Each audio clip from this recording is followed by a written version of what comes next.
Hello guys, welcome to my channel another blog. আপনারা স্ক্রিনে যে পোকাটা দেখতে পাচ্ছেন সে পোকা সম্পর্কিত আপনাদের কিছু বিশাল তথ্য দেব। যদি ভিডিওটি ভালো লাগে তাহলে অবশ্যই পুরো ভিডিওর সাথে থাকবেন, আর এরকম সুন্দর সুন্দর ভিডিও পেতে চ্যানেলটি সাবস্ক্রাইব করতে ভুলবেন না।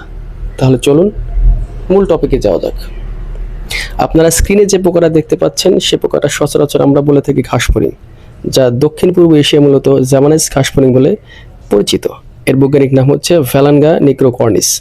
বাংলাদেশের বিভিন্ন অঞ্চলে স্থানীয়ভাবে একে ডেকে থাকে চটকা পোকা বা গঙ্গা ফড়িং বলে অনেকে পরিচিত বলে থাকেন।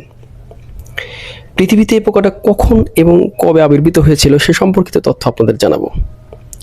ঘাস ফড়িং এর আদি ইতিহাস হচ্ছে ঘাস ফড়িং বা এদের আদি পূর্বপুরুষরা আজ থেকে প্রায় 25 কোটি বছর আগে ট্রায়াসিক যুগে পৃথিবীতে প্রথম আবির্ভূত হয়। এর মানে হলো এরা পৃথিবীতে ডাইনোসর যখন আগমন হয়েছিল ঠিক তখন থেকে তারা পৃথিবীতে বাস করে। ছবিতে থাকা নির্দিষ্ট প্রজাতিটির এই আধুনিক ঘাসফড়িংয়ের পরিবার অন্তর্ভুক্ত। আধুনিক বিজ্ঞানের ইতিহাসে জার্মান প্রাণীবিজ্ঞানী হারমান বার্মিস্টার 1838 সালে প্রথম এই নির্দিষ্ট প্রজাতির আনুষ্ঠানিক বিবরণ বা নামকরণ দিয়ে থাকে। এই পোকাটির শারীরিক গঠন সম্পর্কে আপনাদের কিছু তথ্য দেব। এরা বেশ বড় আকৃতির হয়ে থাকে। পূর্ণাঙ্গ পুরুষ ঘাসফড়িং সাধারণত 45 থেকে 55 মিলিমিটার এবং স্ত্রী ঘাসফড়িং 75 মিলিমিটার পর্যন্ত লম্বা হতে পারে। এদের গায়ের রং সাধারণত বাদামি বা হলদে সবুজ এবং পিঠের দিকে উজ্জ্বল সবুজ ও কালো ডোরাকাটা থাকে। এরা আসলে কোথায় বাস করে এবং এদের খাদ্য অভ্যাস কি সম্পর্কিত কিছু তথ্য দিতে যাচ্ছি। এরা মূলত বনাঞ্চল, ফসলের মাঠ এবং গাছের ঝোপঝাড়ে বাস করে। এরা সম্পূর্ণ নিরামিষভোজী এবং বিভিন্ন গাছের লতাপাতা খেয়ে বেঁচে থাকে। তবে পঙ্গপালের মতো এরা বিশাল ঝাঁকে ঝাঁকে ঝাঁক বেঁধে ফসল নষ্ট করে না। সাধারণত একা চলাচল করতে এরা বেশি অভ্যস্ত এবং স্বাচ্ছন্দ্য বোধ করে।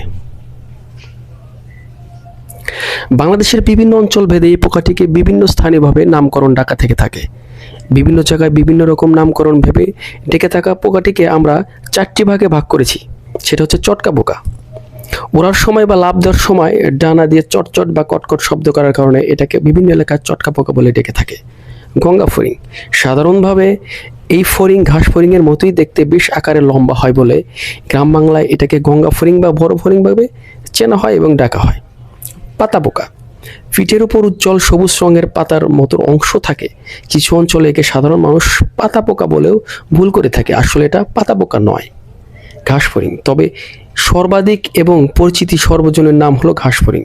এটা সবচেয়ে বেশি পরিচিত এবং সর্বজনের নাম ডাকা হয় ঘাস ফড়িং। আপনাদের এলাকায় এটা কি পোকা নামে ডাকা হয় অবশ্যই কমেন্ট বক্সে জানিয়ে যাবেন। ভালো থাকবেন সবাই, সুস্থ থাকবেন। আল্লাহ হাফেজ।